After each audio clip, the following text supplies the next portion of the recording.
So guys আমি এসেছি series দিয়ে, আর সিরিজ দিয়ে এসে দেখলাম এই গাছটিতে ভুতুম পেঁচা নামের যে পাখিটা আছে সেই পাখিটির বাসা। আমি এখন চেষ্টা করবো আপনাদেরকে এই গাছে উঠে এই ভুতুম পাখির বাসাগুলো দেখানোর জন্য, এখানে ডিম বা বাচ্চা আছে কিনা। অলরেডি একটা ভিডিওতে আগে একটা ভিডিওতে দেখেছেন যে এই ভুতুম পাতা এই জায়গা থেকে উড়ে চলে গেছে। তো আমি এখন চেষ্টা করছি এই অবস্থায় ওঠার চেষ্টা করবো, যদিও আমার কষ্ট হবে, তারপর আপনাদের জন্য শুধু আমি এটা ওঠার চেষ্টা করতেছি। তো দেখতে থাকুন।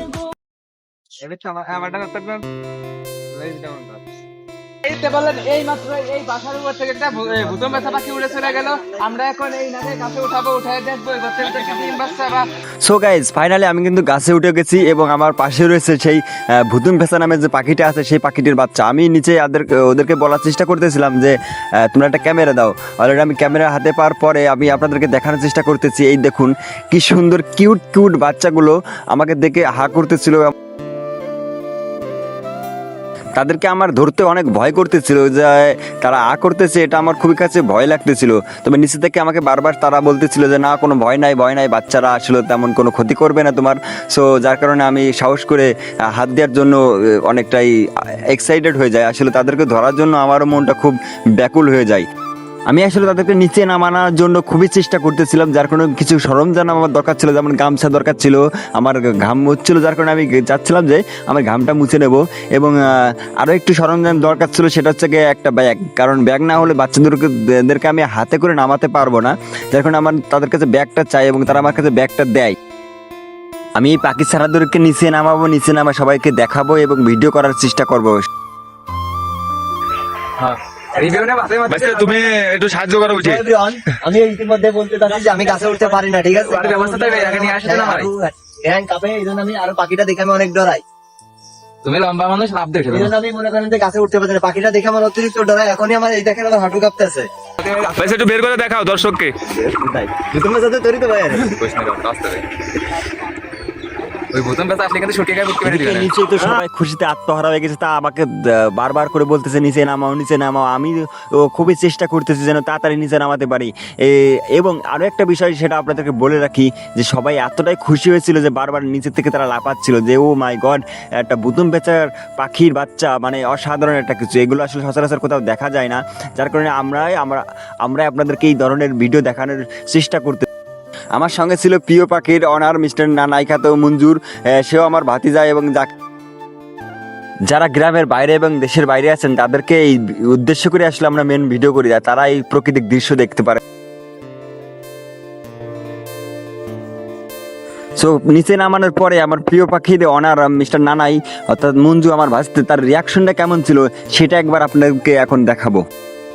সেই সঙ্গে আমারও কেমনটা আত্মবিশ্বাস ছিল সেই ভিডিওতে, সেটাও দেখবেন। বুঝতেই পারছো, তোমাদেরকে যে বলছিলাম আমরা বাসার ভিতর কি পাই, ভুতুম পেঁচার কি বাচ্চা নাকি ডিম। তো পাইছি আমরা দুইটা ছানা। ও মাই গড, কতটা কিউট! আমরা দুইটা ভুতুম পেঁচার ছানা সংরক্ষণ করতে পেরেছি, কতটা কিউট লাগছে। তো আমরা এই বাচ্চার কোনো প্রকার কোনো ক্ষতি করব না। গাইজ আমি যে বলেছিলাম যে আমি এই গাছটাতে উঠেছি, আপনারা ভিডিওতে দেখেছেন। সো এই যে দেখছেন দুটো কিউট কিউট বাচ্চা। সো আমি প্রথম অবস্থায় একটু ভয় পেয়েছিলাম যখন এদেরকে আমি ধরবো তাদের, কারণ এদের চোখটা দেখুন কি বড় বড় চোখ, একদম মানুষের মতন চোখ। এই চোখগুলো দেখতে খুব ভয় করা, যে ঠোঁটটা সেটা অসাধারণ, আসলে খুবই ভয় প্রকৃতির। যদি একটু ক্যামেরা অ্যাঙ্গেল থেকে তাকান, দেখেন আমার দিকে কিভাবে তাকাচ্ছে, একটা ভয় দৃষ্টিতে তাকাচ্ছে, মানে আমাকে খুবই হিংস্র ভাবে তাকাচ্ছে। তো আমি আসলে এদের কোনো ক্ষতি করার জন্য এদেরকে নামে আনি, তা শুধু আপনাকে দেখানোর জন্য। যারা শহর অঞ্চলে আছেন তারা আসলে এই ধরনের ভিডিও দেখতে পারেন না। আপনারা সবসময়ের জন্য কি করেন, অফিস থেকে কাজ থেকে বাসায়, এটা আপনাদের প্রতিদিনের রুটিন। বাট আপনাদেরকে দেখানোর জন্য আমি এই কিউট বাচ্চাটা এই রিস্কের জায়গা থেকে এনেছি। বাট এই টাকা আমার জন্য খুব ইজি, কারণ আমি একটু লম্বা হওয়ার কারণে আমার কাছে এটা খুব একটা বেশি সমস্যা হয়নি। বাট এই ভিডিওতে যে পাখিগুলো দেখতে পাচ্ছেন, এই পাখিগুলো আপনাদের এলাকায় কি নামে ডাকে সেটা অবশ্যই কমেন্টে জানাবেন। এবং এই পাখিদের জন্য অবশ্যই করে বেশি বেশি করে লাইক করবেন, কারণ এত রিস্ক নিয়ে আপনাদের জন্য যে ভিডিও করি, যদি আপনারা একটু সাপোর্ট না করেন তাহলে আসলে এরকম ভিডিও করতে মন চায় না। তো আমাদের প্রতিটা সরঞ্জামে আমাদের কাছে আছে, যেমন একটা গামছা আছে, এরপর ব্যাগ আছে, যাতে কোনো পাখিটা পারার জন্য আমাদের পরবর্তীতে এরা যাতে পড়ে না, যে নষ্ট না, যাতে মারা না যায়। আমরা চাই এরা আরো বড় হোক, এদের মা এদেরকে খাইয়ে পরে আরো বড় হোক, এরা একসময় মা হবে। আমরা এটাই চাই, জাস্ট সৌন্দর্যটা আপনাদের মাঝে দেখানোর জন্য আমরা এদেরকে জাস্ট নামিয়ে এনেছি।